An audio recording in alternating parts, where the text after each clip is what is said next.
Book VI, the Episodes of Glaucus and Dion, and of Hector, or an Andromache. Astralis by Polypoetes fell, Ulysses by Epidites sent to hell, by Teucer's shaft brave Aretown bled, and Nestor's son lay stern Abelus dead, great Agamemnon, leader of the brave, the mortal wound of Richelatus gave, who held in Pedasus his proud abode, until the banks where silver Satnio flowed. Melanthius by Eurypylus was slain, and Phylacus from Ladus flies in vain, and blessed Adrastus next of mercy lies beneath a Spartan spear, a living prize. Scared with the din and tumult of the fight, his headlong steeds, precipitate in flight, rushed on the tamarisk's strong trunk, and broke the shattered chariot from the crooked yoke.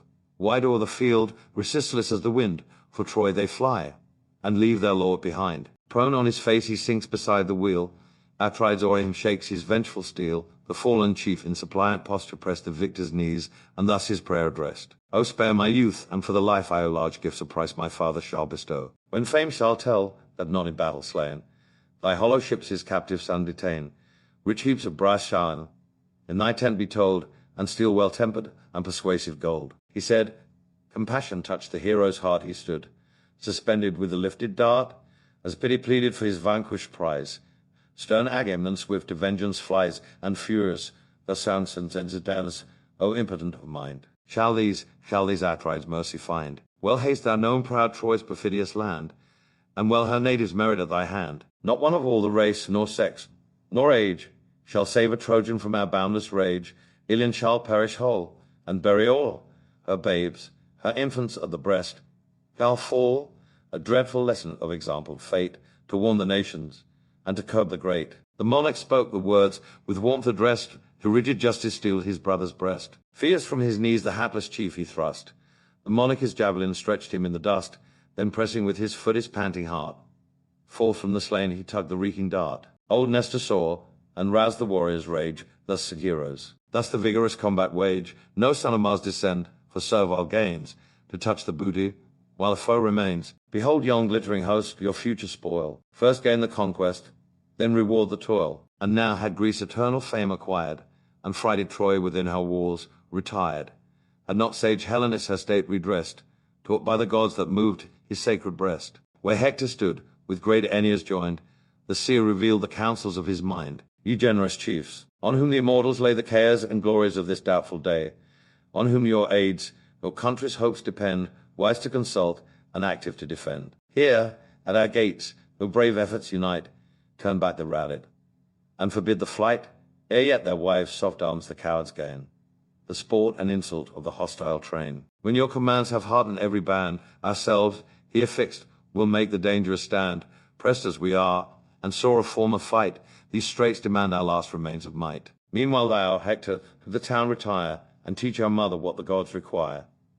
Direct the queen to lead the assembled train of Troy's chief matrons to Minerva's fane, unbar the sacred gates, and seek the power, with offered vows, in Ilion's topmost tower. The largest mantle her rich wardrobes hold, most prized for art, and laboured o'er with gold, before the goddess on her knees be spread, and 12 young heifers to her altars led. If so the power, atoned by fervent prayer, our wives, our infants, and our city spare, and far avert Tyde's wasteful ire. At most hold troops, and makes all Troy retire. Not thus Achilles taught our host to dread, sprung though he was from more than mortal bed. Not thus resistless ruled the stream of fight, in rage unbounded, and unmatched in might. Hector obedient heard, and, with a bound, leaped from his trembling chariot to the ground. Through all his host-inspiring force he flies, and bids the thunder of the battle rise. With rage recruited the bold Trojans glow, and turn the tide of conflict on the foe. Fierce in the front he shakes 2 dazzling spears, all Greece recedes. Amidst her triumphs fears of Gulfstrinville, they thought, who ruled the fate of wars, go down avenging from the vault of stars. Then thus aloud, ye dauntless Dardans, hear, and you whom distant nations sent to war, be mindful of the strength your fathers bore, be still yourselves, and Hector ask no more. 1 hour demands me in the Trojan war, to bid our altars flame, and victims fall, nor shall, I trust, the matrons' holy train, and reverend elders, seek the gods in vain. This said, with ample strides the hero passed, the shields large all behind his shoulder cast, his neck o'ershading, to his ankle hung, and as he marched the brazen buckler rung. Now paused the battle, godlike Hector gone, where daring Glaucus and great Tydeus, some between both armies met. The chiefs from far observed each other, and had marked for war. Near as they drew, Tydads thus began. What art thou, boldest of the race of man? Our eyes till now that aspect ne'er beheld, where fame is reaped amid the embattled field. Yet far before the troops thou darst appear, and meet a lance the fiercest heroes fear. Unhappy they, and born of luckless sires, who tempt our fury when Minerva fires. But if from heaven, celestial, thou descend, know with immortals we no more contend. Not long Lycurgus view the golden light, that daring man who mixed with gods in fight. Bacchus and Bacchus Phoris he drove, with brandished steel, from Nissus' sacred grove. Their consecrated spears lay scattered round, with curling vines and twisted ivy bound, while Bacchus headlong sought the briny flood, and Thetis' arms received the trembling god. Nor failed the crime the immortals' wrath to move, the immortals blessed with endless ease above.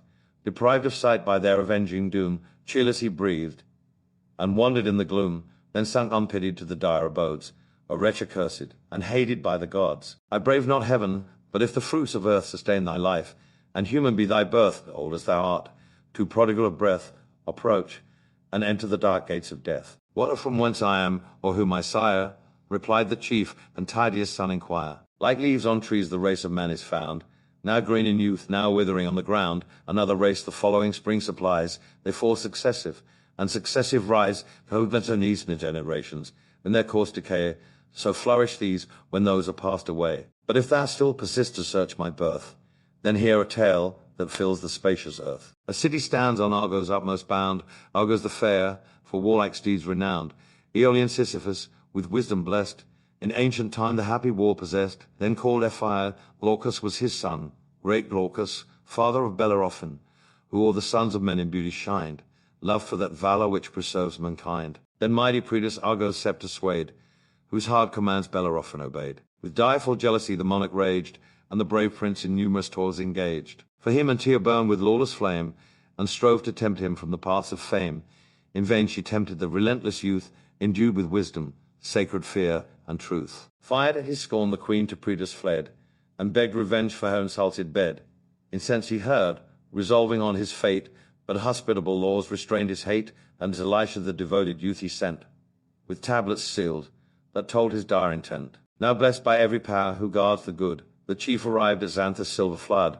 There Elisha's monarch paid him honors due. 9 days he feasted, and 9 bulls he slew. But when the 10th bright morning orient glowed, the faithful youth his monarch his mandate showed, the fatal tablets, till that instant sealed, the deathful secret to the king revealed. First, dire Chimera's conquest was enjoined, a mingled monster of no mortal kind. Behind, a dragon's fiery tail was spread, a goat's rough body bore a lion's head, her pitchy nostrils flaky flames expire, her gaping throat emits infernal fire. This pest he slaughtered, for he read the skies, and trusted heaven's informing prodigies. Then men in arms the Solomon crew, fiercest of men, and those the warrior slew. Next the bold Amazon's whole force defied, and conquered still, for heaven was on his side. Nor ended here his toils, his Lycian foes, at his return. A treacherous ambush rose, with levelled spears along the winding shore. There fell they breathless, and returned no more. At length the monarch, with repentant grief, confessed the gods, and God-descended chief his daughter gave, the stranger to detain, with half the honours of his ample reign. The Lycians grant a chosen space of ground, with woods, with vineyards, and with harvests crowned. There long the chief his happy lot possessed, with 2 brave sons, and 1 fair daughter blessed, a fair end in heavenly eyes, her fruitful love crowned with Sarpedon's birth, the embrace of Jove.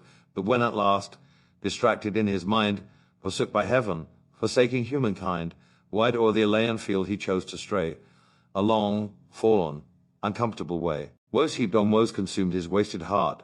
His beauteous daughter fell by Phoebe's dart. His eldest born by raging Mars was slain, in combat on the Solomon plain. Hippolochus survived. From him I came, the honoured author of my birth and name. By his decree I sought the Trojan town, by his instructions learned to win renown. To stand the first in worth as in command, to add new honours to my native land. Before my eyes my mighty sires to place, and emulate the glories of our race. He spoke, and transport filled Tydides' heart. In earth the generous warrior fixed his dart. Then friendly, thus the Lycian prince addressed, Welcome, my brave hereditary guest. Thus ever let us meet, with kind embrace, nor stain the sacred friendship of our race. No, chief, our grandsires have been guests of old. O Aeneas the strong, Bellerophon the bold, our ancient seat his honoured presence graced, where 20 days in genial rites he passed. The parting heroes mutual presents left, A golden goblet was thy grandsires' gift. O Aeneas, a belt of matchless work bestowed, that rich with Tyre and dye refulgent glowed. This from his pledge I learned, which, safely stored among my treasures, still adorns my board, for Tydeus left me young, when Thebes' wall beheld the sons of Greece untimely fall. Mindful of this, in friendship let us join, if heaven our steps to foreign lands incline, my guest in Argos thou, and I in Lycia thine. Enough of Trojans to this land shall yield, in the full harvest of yon ample field.